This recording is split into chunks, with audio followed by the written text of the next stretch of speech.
Hola, somos Valentina Leighton y quien les habla, Lady Tatiana Vidal, y hoy vamos a hablarles acerca del dibujo y la ilustración. Iniciemos con el dibujo.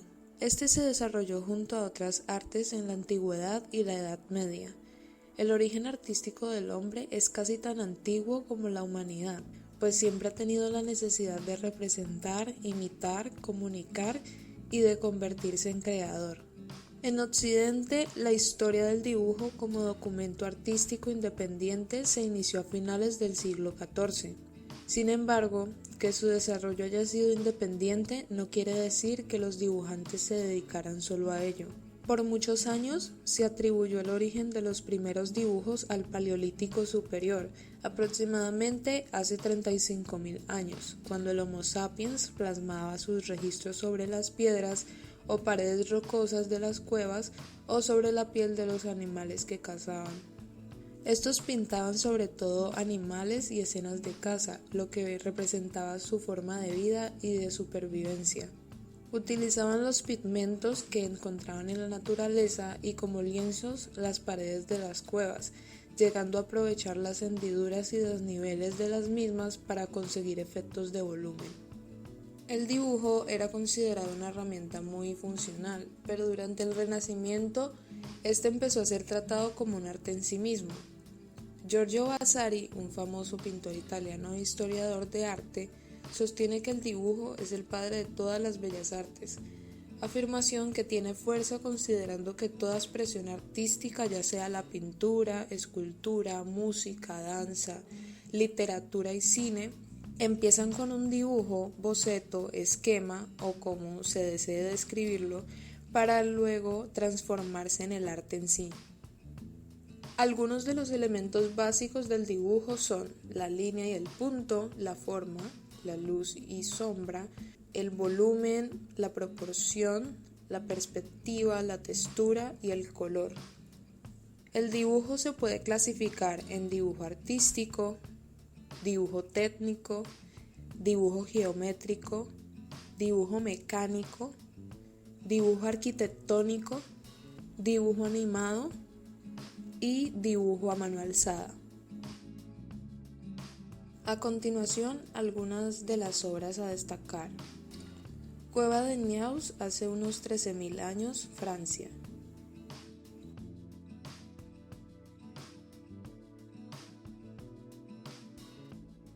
Estudio para la creación de Adán, Miguel Ángel, hacia 1508.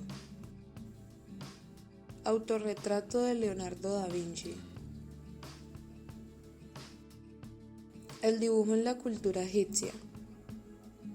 Debido a la majestuosidad y elegancia de sus obras, se podría considerar que el trabajo de dibujo ejecutado por los egipcios es el punto de partida para el desarrollo de otras técnicas artísticas como la pintura, la escultura, las artes decorativas y la arquitectura. El dibujo en la cultura griega. Su estilo se centraba en los detalles y en la expresión de los rasgos humanos. En los primeros periodos dibujaban a dioses y héroes, y también se ilustraban grandes escenas de guerra y representaciones de la vida cotidiana. Ahora el dibujo ya no solamente se hace sobre hojas de papel o lienzos, sino que se convierte en dibujos digitales. El primer pintor neoimpresionista fue Seurat, quien creó una nueva técnica que sería hoy lo que conocemos como píxeles. Ilustración.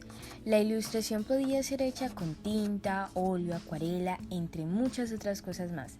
Al principio fue utilizada con fines claramente publicitarios, dado que se hacían muchos carteles para anunciar productos o servicios a la venta, pero también para decorar portadas de libros e incluso para acompañar el texto de los cuentos infantiles. La ilustración lleva un mensaje, como en el caso de las antiguas pinturas rupestres y los mosaicos religiosos. Nos referimos a un dibujo o imagen que suele acompañar un texto para enriquecerlo y complementarlo, haciendo que la comunicación sea más sencilla para el usuario. Las ilustraciones son imágenes asociadas con palabras. Su origen se remonta muy atrás. y ha estado muy ligada a la escritura. De hecho, existe documentación que demuestra que en el antiguo Egipto se acostumbraba a acompañar los textos con ilustraciones para enriquecer el mensaje. Algunos tipos de ilustración son la ilustración publicitaria, la cual tiene como cometido acompañar y dar forma al anuncio de una marca o producto. Podemos decir que la ilustración publicitaria de hoy en día se debe en gran parte al gran trabajo que ha tenido la ilustración literaria, la cual fue consolidada en el siglo XVIII. Por otro lado, tenemos la ilustración conceptual, que es aquella que no tiene la obligación de ceñirse a los datos que se dan en un texto, sino que lo que se propone es en desarrollar una idea personal que nace de las consideraciones que hace el propio ilustrador sobre el tema que se está proponiendo.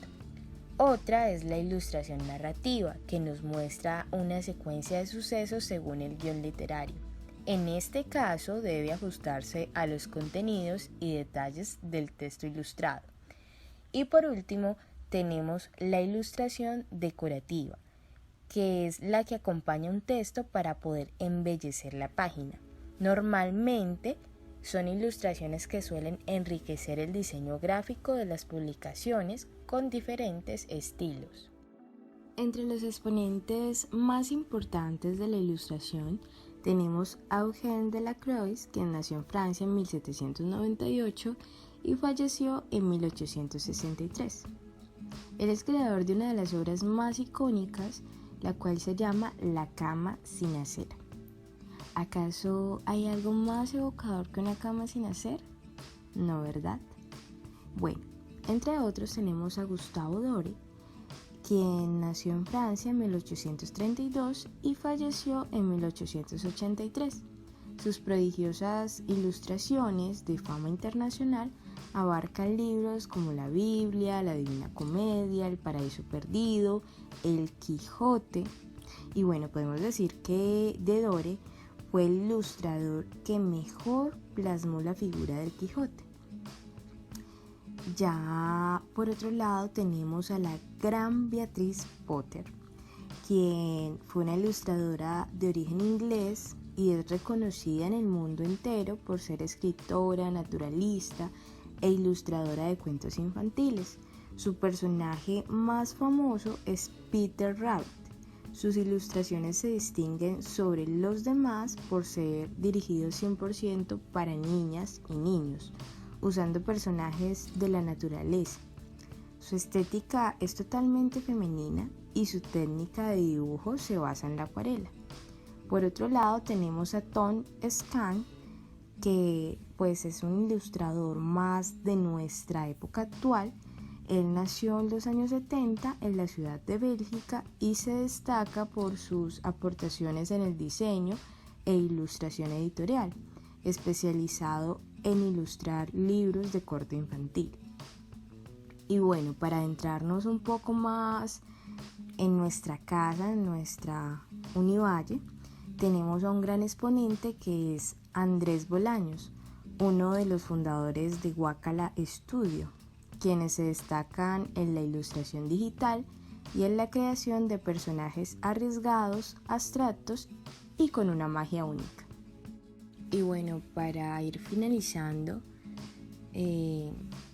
podemos traer a conclusión que la fuerza de la ilustración y el número casi infinito de formas en las que se puede usar ha hecho que no desaparezca y que no sea relegado a medida de que técnicas fotográficas y digitales van creciendo, pues lo cálido y lo humano de la ilustración es la cualidad especial que por encima de otra cosa asegura que siempre formará parte de las herramientas del diseñador gráfico, del dibujante, del pintor, en términos generales del artista.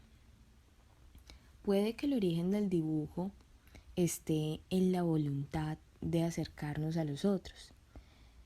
Puede ser el intento de detener el tiempo, pues era la forma de atrapar el momento mental cuando la fotografía aún no existía. El dibujo y la ilustración que proviene del mismo está demasiado arraigada a nuestra humanidad. Se puede decir que pudo ser una de nuestras primeras formas de comunicarnos, de plantear nuestra cultura, de expresar nuestras emociones, de plasmar momentos, de vivir y de perseverar en el tiempo. Es nuestro legado humano y a pesar de que en la actualidad existan métodos para plasmar momentos como lo es la fotografía, el dibujo y el arte de la ilustración son insuperables, pues nos ayudan a plasmar el alma, lo que tenemos en mente y lo que nos hace humanos. La diferencia entre estos conceptos se halla en que una persona puede dibujar sin ilustrar. El dibujo no necesariamente debe cumplir con algún fin comunicativo, que sea claro y que sea directo.